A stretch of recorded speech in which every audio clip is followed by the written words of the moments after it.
What's up, guys? Welcome to my channel, or welcome back to my channel. I'm Victoria. Small disclaimer, I know like my intro says Tori Bean, and I know that in the down bar thing it says by Pinecone.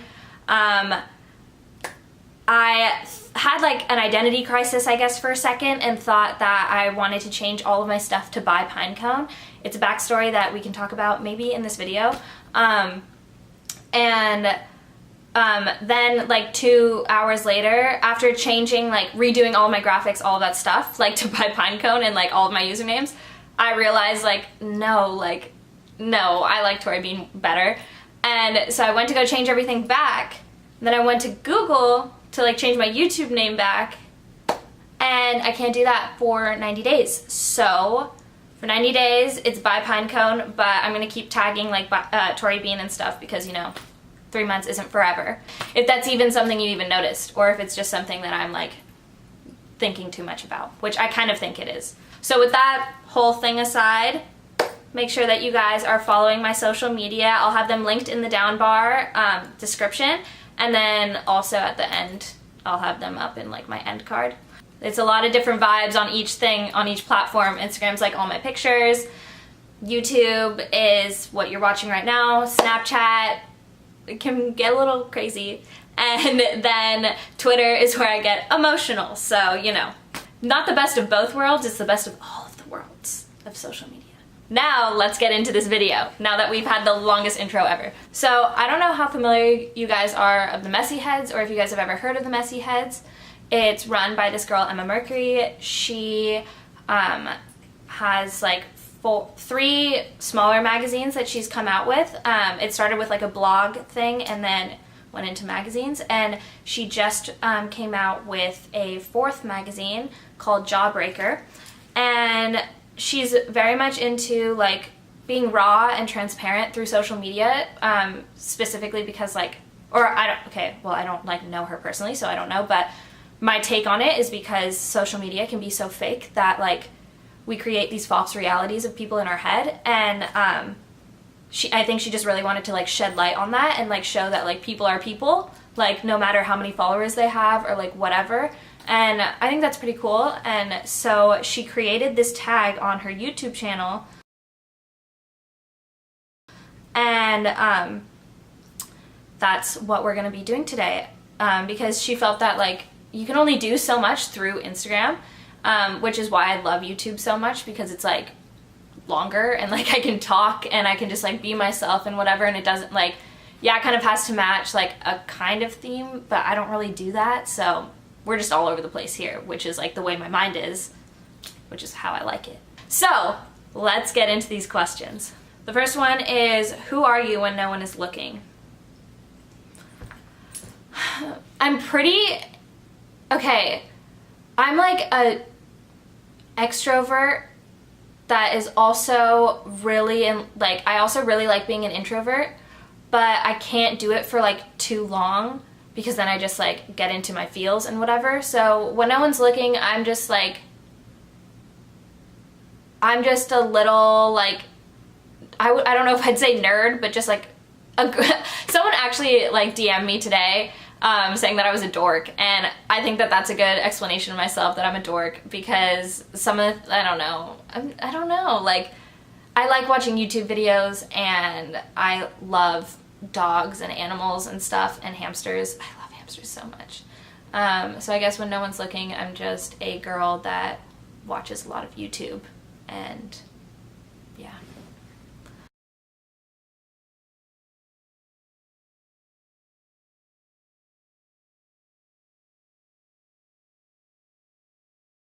What does it mean to be you?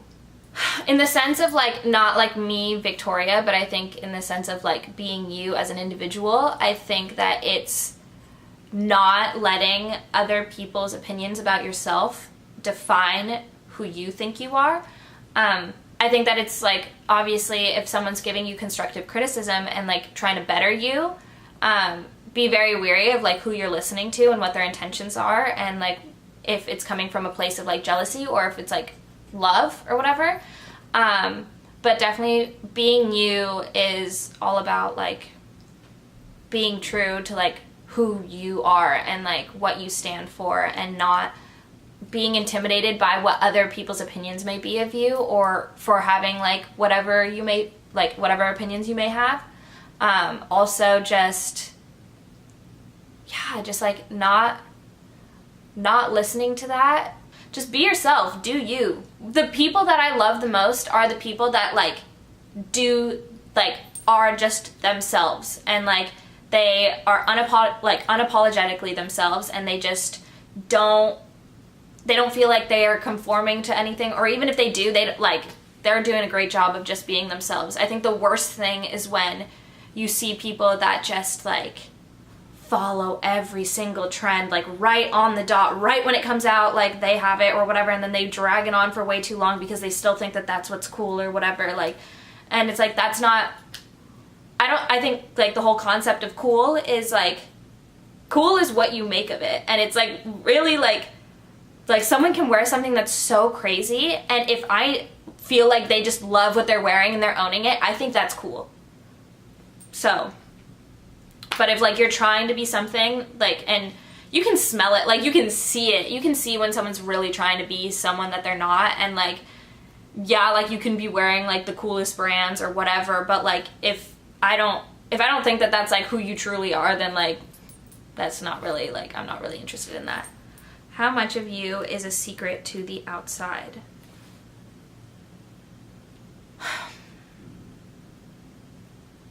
I'd say, okay, honestly,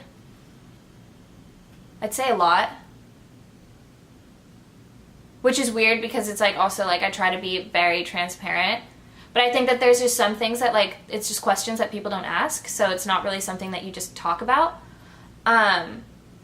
So I guess that's why like I would say that there's like a lot of parts that are not like secret. Not that I'm like trying to like keep it to myself, but more that like it's just not something I've like ever been presented to talk about or anything. So yeah.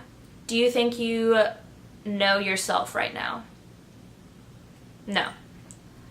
I think that I know parts of myself, and I think that there are parts of myself that I really love, and then there's parts of myself that I don't love so much. But to say like, oh yeah, I'm very confident in who I am and I know who I am going to be for the rest of my life, no. Like I'm always going to continue growing, and I'm okay with that, and I like that. Even though sometimes like I get in those mindsets where I'm like, who am I? Like, who am I trying to be? And I think that even with YouTube, like it took me so long to put out videos and stuff because I would think like, oh, what kind of persona am I trying? Like I was doing that whole mental thing of like, what is the person that people want to see? Like, what is the Tori bean that like people will want to click on videos for? And that's like really draining, and it stopped me from doing like, instead of having it be like, oh yeah, once I figure that out, then I'll put out all of these videos, like what, and just like that's when things will start rolling.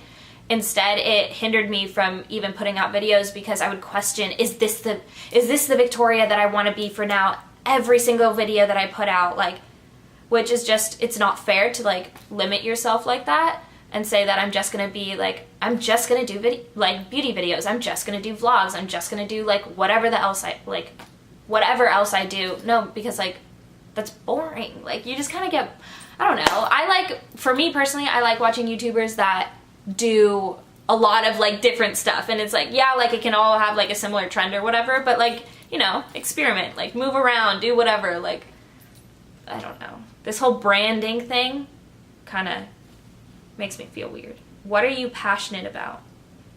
Well, I'm really passionate in my faith with Lay Jesus Cristo, because 100%, like, I would not be who I am today, and I would not be where I am if it weren't for him, and if it weren't for like what he's done in my life and the blessings that I've like been given. And I don't know,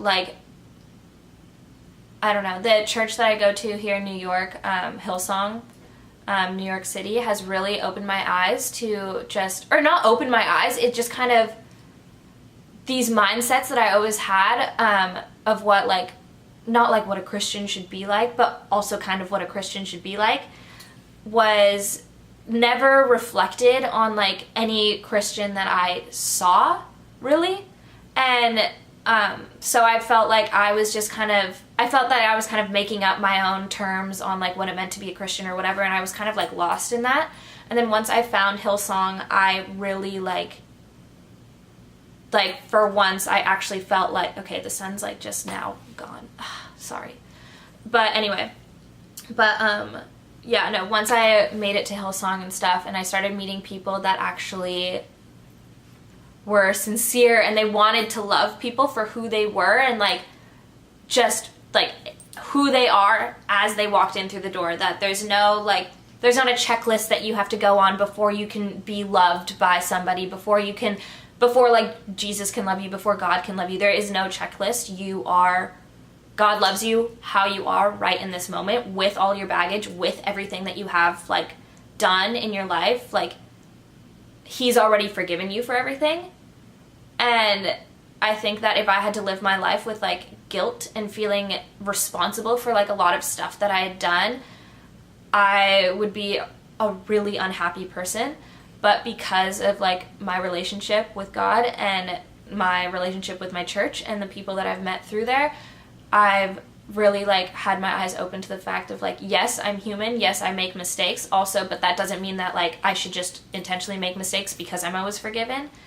But that like it's okay to not be perfect, and that like you don't need to put your best self forward all of the time at like church or just like anywhere. Like, just be who you are, because the person, like the being that is most important to love you already loves you. So then everyone else is just kind of like a plus. Which, now that I'm saying that out loud, I really need to, tattoo in my own heart and like remember for myself, because I definitely get caught up in like, who likes me, like what do people think about me, all of that stuff, like we all do it. We all do it. So just kind of reminding yourself that you're good. Oh yeah, so that was what I was passionate about. How do you think about where you grew up? I love where I grew up. I love where I grew up. I love the people. They're like, it's inevitable that like there's gonna be shady people where you're from, anywhere really. So I like to look at the fact that I think it is absolutely gorgeous. I am so in love with where I grew up. I'm so grateful for the education that I was given growing up in a public school.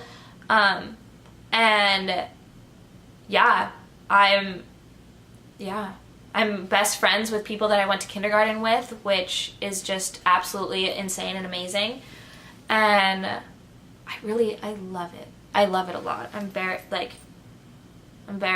I'm also very blessed that I love it a lot, because I know there's a lot of people that grow up in a town and they're like, I need to get out of here and I'm never coming back and I'm never turning back and I hate it and I don't even want to say I'm from here, and like, so I'm very grateful that I get to like say that I'm from there. Talk about a moment that changed you.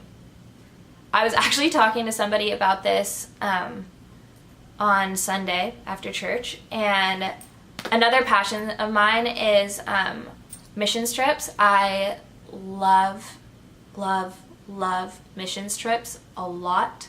They've shaped a huge portion of who I am, and I definitely I'm so grateful that I've been able to go to the places that I've gone for missions. To give a little background, I've gone to Honduras twice, Haiti once, and then Mexico for missions trips around 6 times. Yeah. And all of those times have just, each time I go and I come back, it's like another layer is placed on me of just appreciation and gratitude for what I'm given and the things that the things I'm surrounded by and all of that stuff, which I know that a lot of people that I've met that haven't ever seen, that side of the world, I see it in the way that they express their gratitude towards things like school or even where they live and stuff like that. Obviously we get caught up in our own lives and stuff, but then when I'm doing that, I take a step back and I think about, okay, but I have shelter. I have working water that I can drink out of the faucet of. I have a school where I can get an education that can like take me to get a job that can help me support my family. There's so many people that like don't have any of those things, and that's their one dream in life, is to be able to do what we complain about every single day. And I just think that like if more people helped, like even within your own community, if you went outside of your comfort zone and like went to somewhere that maybe like people tell you it's dangerous or whatever, go with a group, go with people that figure out organizations that go out and like help people in the streets or whatever, because yes, you are doing it for those people, but also like you're waking yourself up, like you're setting your own alarm.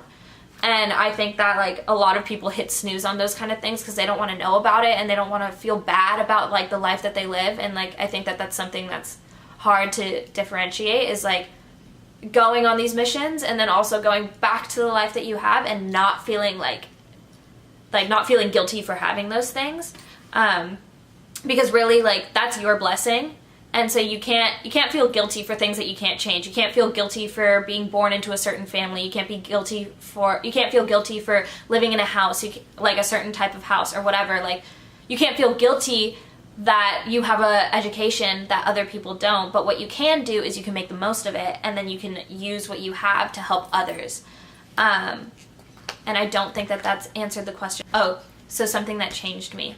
A moment that changed me was, honestly, no, I'm just gonna say it's like all of those moments on my missions trips okay, no, actually I do have a story.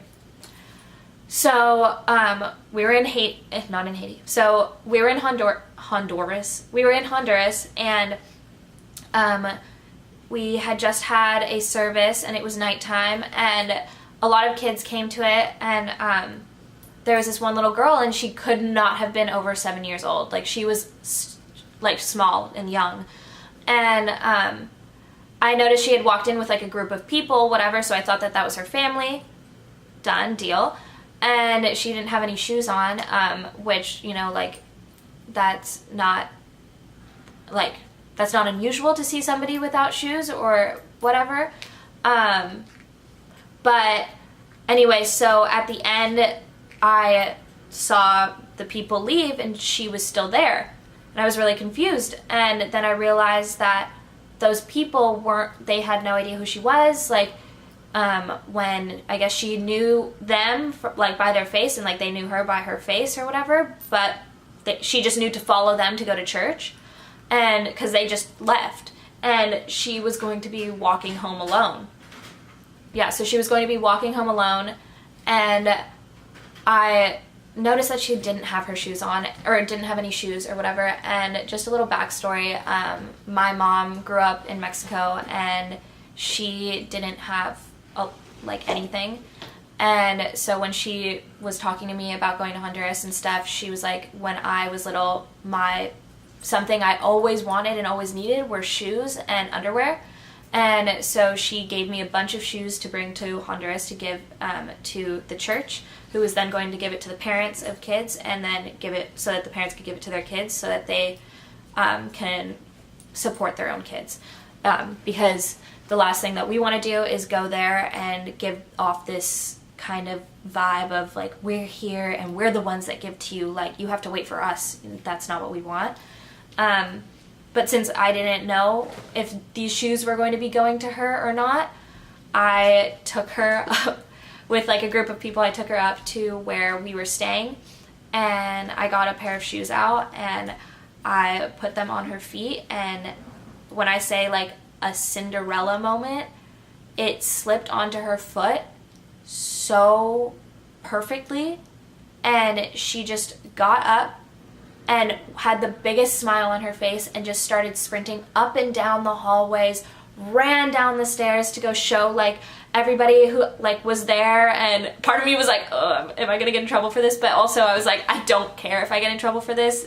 She needs these shoes. Like, what are you gonna do? Like, and she was showing people her shoes and stuff, and it's something so simple that like you look at a 6-year-old, and if you were to be walking down the street and like you saw a mom walking with her kid and she didn't have shoes on, you'd be like, what are you doing? Buy your kid some shoes, you know? And something that we just expect to have was like something that was the biggest thing for her, to be able to walk on gravel and not have the fear of like having glass in her foot as a 6-year-old walking home alone in the dark, which we ended up like walking her home. We didn't just like let her go.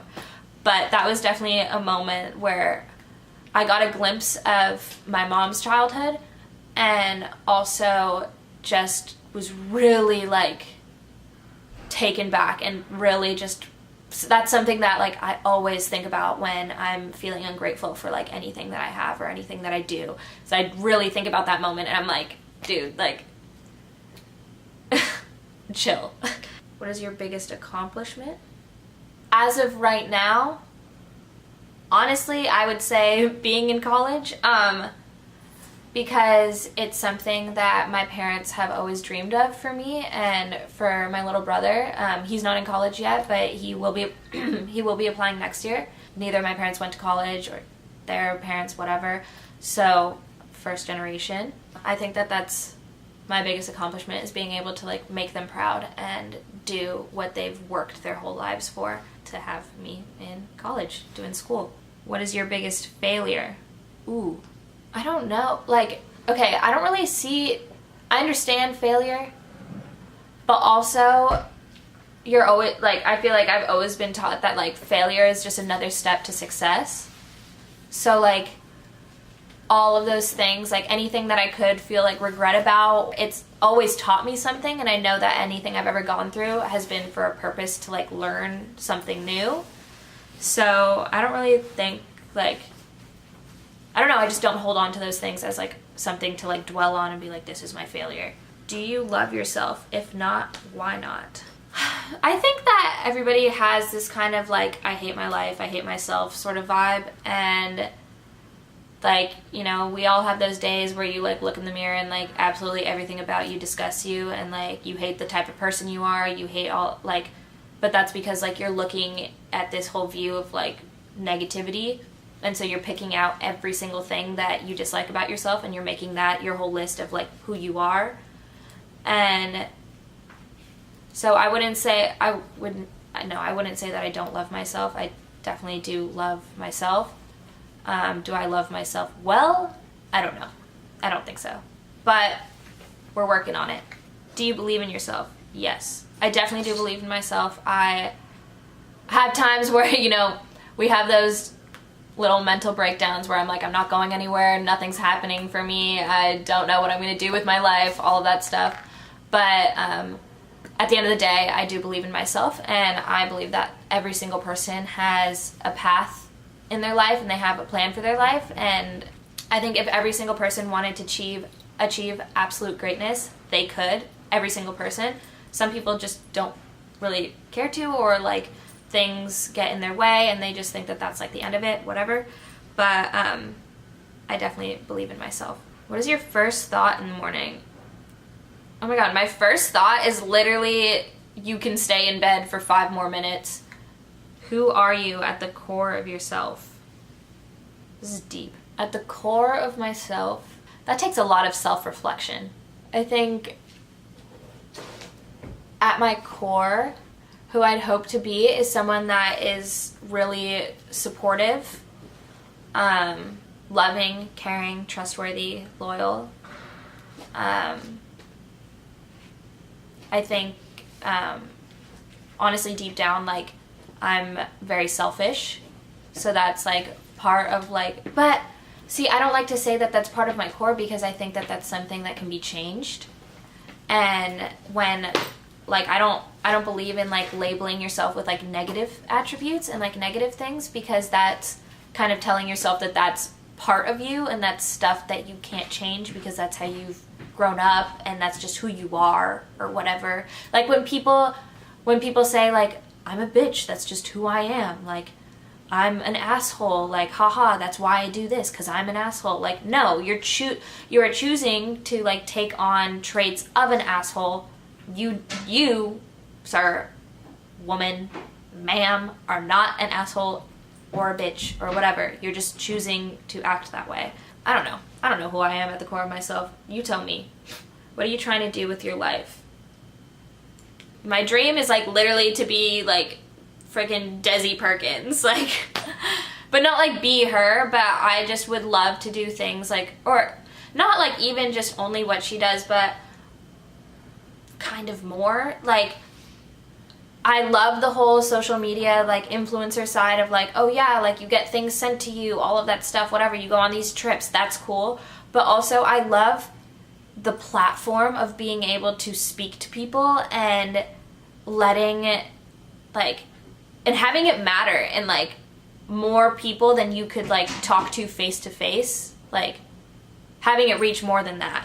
I think that, like, what I'm trying to do with my life is being able to spread, like, a message of, like, positivity and self-love, really, and perseverance and stuff to the masses. That's overall. What advice do you have to give? I feel like this whole thing has been me giving advice, so this whole thing. I say, okay, so advice from current me to me that was depressed and thought that the whole world hated her and that, like, nothing was gonna work out for her, and I don't know, all of this really bad stuff, just a lot. That one, the one that's like on the floor crying, freaking out, that one. So my advice to that person, just keep going forward and don't quit. Because when you quit, you are eliminating your chances of ever succeeding in that thing. Whereas, like, if you don't quit, maybe you won't be the best at it, maybe you didn't do the best that you could possibly do, but you finished it. And I think that in my life there's been a lot of things that I wanted to quit, but I actually couldn't due to, like, contracts or just, like, money that was already spent on things. So I'm very happy about those things that kept me, like, tied to those. But there were, like, a couple points in my life where I actually just, like, gave up on, like, some of my classes in school and, like, got an F and whatever. And really, like, that's nothing to be proud of. Like, that's nothing to be like, oh yeah, like, I got an F, but I still graduated high school. Like, that's not cool. Like, that doesn't make me a cool person. And, so I would just say, like, don't let what's happening in here affect what's going on out here, because if you're not telling anyone about it and if you're not moving, like, trying to, like, get better in that, then, like, you're not going to move forward and you're not going to be able to, like, do anything, because A, nobody knows about what you're going through. So if you're going through something, tell someone, because even if you tell someone, they don't pay attention, tell another person. Tell someone until someone actually helps you and, like, wants to help you grow and do better.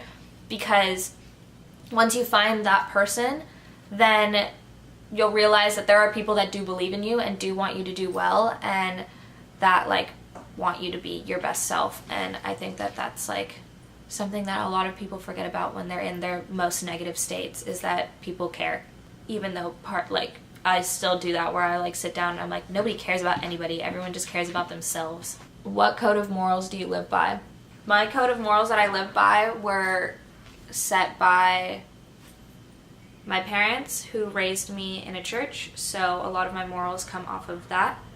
My parents are both immigrants, so it's a lot of foreign stuff. But yeah, no, my morals are, like, be a good person, don't do to someone else what you wouldn't want done to you. Sometimes, like, people just won't respect you, and it doesn't make you any better to not respect them. So that's it. Those are all the questions. That was a lot. I want to give a shout out to everybody who watched this whole video. Love you. We're gonna wrap this up. Make sure that you guys like and subscribe if you guys like this video, or if you enjoyed me, you know, you can subscribe and there will be more videos coming your way. Oh my god, wait, I found my piece of advice that I want to give. Okay, real quick. So my roommate, or one of my roommates, went to like this thing. When she came back, I was like, okay, what'd you learn? Like, tell me, like, I want to know. And what she told me, she was like, this is like the most basic thing, but what they said was, if you want something, every single day you should do something towards that. And you should never go to sleep without doing one thing that's working towards your goal. And really, when she said that, like, it gave me chills, because I was just kind of like, wow, like, A, that's so true.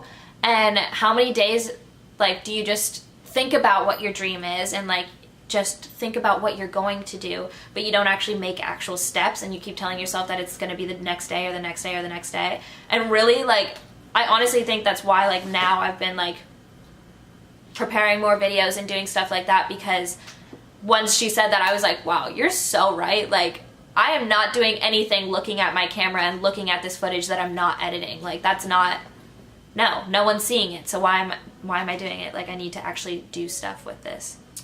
But yeah, okay, now going back. So, follow me on social media, link down below, like, subscribe, and I will see you guys in my next video. Thank you so much for watching. I love you. Peace, love, and blessings. Goodbye.